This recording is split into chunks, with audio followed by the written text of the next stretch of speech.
What do you make of the Eagles' Week 3 win versus the Saints? Ladies and gentlemen, this is Good Morning Football. My guy, Kyle Brandt, up there. Jamie Erdahl, Peter Schrager, and I'm not totally sure who this other hombre is. My apologies. Okay, we are in the wake of the Saints-Eagles game. Now, the reason we are watching this is because the national media is in a bit of an interesting situation. They poo-pooed the poo-poo platter. They poo-pooed the Saints all offseason, right? Then they were forced to swing the narrative. They were forced to say the Saints are sweet, the Saints are real, the Saints can compete, Derek Carr this, the Saints that, Klint Kubiak this. And then immediately when they did that, the Eagles game happened. So now it's interesting to see how do they react, how do they pivot. They obviously can't walk back all of the praise, but they do have to walk back some of the praise. So let's see how Good Morning Football handles it. A win last night. They had contributors like Dallas Goedert, who people are like, it's the Dallas Goedert game we didn't know we needed, and Barkley. There were some blemishes too, though, along the way after seeing a Saints team score 91 over 2 games, Peter. But what did it take for the Eagles to eke this win out in New Orleans? I think it was the longest short week in the history of the NFL for the Eagles. They played on Monday night, and yet it felt like the pressure was turned up to 1,000, and everybody was breathing down on them, and they had a game in 6 days in a... You know, it's interesting Schrager says that, because part of me was wondering if, because of the short week, if that forced Fangio into kind of like a desperation situation where he said, we don't have time. We don't really have time to fully prepare for this game. Like, we don't have, you know, the necessary amount of prep or whatever that it would take to devise a wholesale scheme. So let's just kind of take this really simple idea and run with it. And if it works, it works. If it doesn't, it doesn't. And it was a real risk. And he took this really simple defense and said, we're going to do this, and we're going to force them to break it. If they don't, we'll just run it the entire game. And that's exactly what he did. So it certainly was beneficial. Or not beneficial, but it makes sense to run a defense like that on a short week when you're not building out these extravagant really confusing plays or anything. It's just, hey, let's stack the box a little bit, get heavy up front, kind of be static, and then make them beat us, make Carr beat us. And it worked for Philly. A house of horrors, New Orleans, where basically nobody goes in and has success, and they absolutely silenced the red-hot New Orleans Saints. The defense was incredible. Jalen Carter was playing well. You had this defensive backfield step up, and I feel like they heard everything that everyone was saying, and then they responded. And now we've got to at least, as a media, I think we have to eat some of it. We have to eat some crow because, like, shut up. Yeah. Like, what we just did was we silenced his offense at 91 points through 2 weeks, and we did. Yeah, I mean, you do have to eat a little bit of crow in both ways, right? Like, but that's kind of what the NFL is. The NFL is no team is ever as bad as you think they are, and no team is as good as you think they are. It is a very knee-jerk reaction league that usually gets averaged out within like the next week. I mean, look at the Saints. You know, the Saints had 100 total points in 2 games. They were best offense we've ever seen. They were a full point better per possession than the 09 Patriots. Like, insane numbers. And then immediately get silenced. You look at a team like the Panthers. Everyone thought they were the worst team to ever live. Boom, they win. The Giants, worst team to ever live. Boom, they win. The Broncos, worst team to ever live. Boom, they win. Like, this is a league where it is proven time and time again, however bad you think a team is, they're not that bad, and however good you think they are, they're not that good. Tampa Bay goes and beats Detroit in Detroit, comes back home and gets embarrassed by Bo Nix. You know, so you got to remember that too. And yeah, Philadelphia, it was a very embarrassing loss to Atlanta. I mean, horrible for them, horrible finish. And I think a lot of people overreacted, even me included. Like, I said that during my power rankings last week where I dropped Philadelphia to 10. And I said, you know, if they win that game, I probably don't drop them at all. And I'm going to drop them 5 spots. Like, it seems like a lot. But, you know, it is what it is. And so on both teams,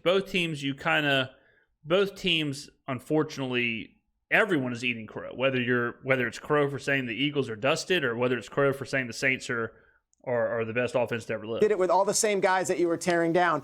And I think nobody verbalized that better than their spark plug in the defensive backfield at his locker after the game. Here is the Patrick Beverly of the NFL, Mr. Chauncey Gardner-Johnson. Take a listen. Man, we're in top what? Top what? Top what? Top what? Top what?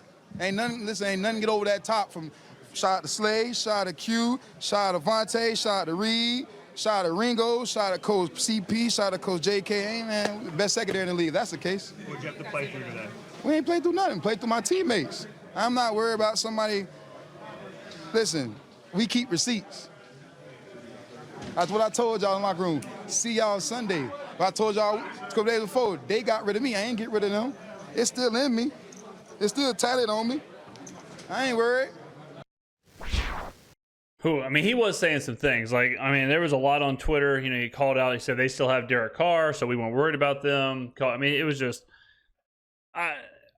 you hate to. It is what it is. You know, the Saints lost. The Eagles can say what they want. I mean, everyone on that team has, including the fans, can say what they want for this game. I tweeted it out and said, you know, the Eagles and Saints just became the biggest rivalry in the NFL. I guarantee you, if these two teams meet in the playoffs this year, this is going to be the talk. They did not like each other this game. It was feisty in the crowd, and it was feisty on the field, and it was feisty with CJ on the interviews and even his Twitter. You know, he was talking about how the Saints fans' favorite defensive backs can't cover a tight end, and he was really getting after it. Fun fact: I was sat next to CJ at the MSY at New Orleans Airport. I was there for a flight. I'm trying to think where I was going, but I was there for a flight, and I was eating at, like, they have this little, I think it's Mofo, it's like a Vietnamese restaurant they have in the airport, and I was sitting there eating a breakfast burrito, and a guy sat next to me, and he had like 3 of the big, like they're not like Beats, they're not the Beats headphones, but they're like the Apple headphones or whatever, the sound canceling headphones, and he had like 3 boxes of them, brand new, bought in the airport. And I look over and I'm like, man, who the hell just bought 3? Because that's the most expensive place ever to buy headphones. And I look over and it's like shoulder to shoulder. Like, he's sitting in the stool next to me, and it was him. And he was on the way out of New Orleans. That might have been the last time he was in New Orleans as a Saint. Pretty soon after that, he was off the team. But you know, yes, you could say, well, he did just get boom roasted by Chris Olave on what the time was the potentially the game-winning drive. So unfortunate, but he would go on to later say, that's David Carr or Derek Carr, and he's just like, it's Derek Carr. The Eagles heard everything we said, and the Eagles read everything that was written about them over the past few days. Top what? It wasn't pretty, but they responded, and guess what? They're 2-1 in the NFC East with a Cowboys, Commanders, and Giants trio that doesn't exactly look like they're taking the world by storm. But you could say the same for the Saints, Peter. You could say the same for the Saints, where it's like, oh, well, they're 2-1 in an NFC South where the Buccaneers just lost to the Broncos, the Falcons just choked one away on Monday night, and the Panthers are the Panthers. So the Saints and the Eagles are right now like departing from this week in very similar worlds, where the Saints just had a really disappointing week 3. The Eagles had a really disappointing week 2. And both of those teams now are still dealing with those questions. They're both still dealing in the wake of those questions and trying to figure out, where do we go from here? Where does the season go from here? For the Eagles, where does the season go from the collapse against Atlanta? Where does the season go from Sirianni messing up every 4th down that he could possibly find in the Saints game? For the Saints, where does the season go now? Are you closer to the team you saw in the first 2 weeks, or are you closer to the team that we saw against Philadelphia? Is Derek Carr closer to this maestro of this system and this offense, and this was just a bad game? Or, are we seeing some remnant of last year? Like, there's a lot of questions for both teams, yet both teams have the opportunity to answer those questions while 2-1 on the season, while first in their respective divisions, while all of their dreams and hopes and goals are right there in front of them. The Eagles can still win the division, can still compete for a Super Bowl, can still compete for the NFC. The Saints can still win the division, can still compete for an NFC title, and still can compete with the Super Bowl. So both these teams now are on a very similar track to answering a lot of questions. Eagles, take a breath. Great win. They found it from really deep below in a hostile environment. And as I can't be as animated as Chauncey Gardner-Johnson, but they feel pretty good about themselves. Yeah, they feel good about themselves, and I need to blink as many times as CJ did. But they took care of business, man. I mean, obviously, those guys saw what to not do the week prior to what Dallas had to deal with. So they wanted to go out there, and they needed that victory, and they also needed that victory for their locker room, because I think if they would have taken the L there, I think Sirianni would have had some question marks revolving around his. Man, 100%. We were saying that in the stands, where if the Saints would have won the game, I think Sirianni, I'm not going to say he would be fired, but that's back-to-back games that he absolutely had a huge hand in blowing. There would have been some serious questions for him to answer this week, but the Eagles did what they had to do to kind of save his job. The Eagles have, did he just say that? The Eagles have saved two jobs. They saved Kirk Cousins' job because the Falcons are lucky they're not 0-3. I mean, think about how different things would be in Atlanta. If they were 0-3, back-to-back primetime losses, Cousins did not look good down the stretch against Kansas City. It might be Penix time, but Philadelphia bought Cousins a few more weeks too. So now, Philadelphia bailed out Cousins, and now they bailed out their own coach. No, I think Sirianni's having a tough afternoon, but it can't be the focus. They won. They've looked great in 2 games. They've looked great for 2.5 games. Saquon was fantastic in this game. Saquon he was really, really good in the last game. It's just like, catch that ball and they're 3-0 and everyone, there's a toast to the town. I was really, really hard on the Eagles last week for the way that game ended, and I think I got a little emotional about it. I probably got a little over my skis. This was, I don't know, it's in the conversation, the short list through 3 weeks of most impressive wins of the season, just because of what New Orleans had going on. To that point. Yeah, I agree with that. I agree this is a really impressive win. To go to not just to go to New Orleans and win, but to such an emphatic answer defensively for an Eagles defense that has been really bad for a season and a half. Well, a season and 2 games. Like, this defense has not been good for a while. It was a train wreck last season. And that's why I thought in every preview we did, I thought, okay, the Saints are lined up pretty good here, because the Eagles have not proven over the last, 19 games that they can stop anybody. And so their back was absolutely against the wall, especially defensively, and they came out and did what they had to do.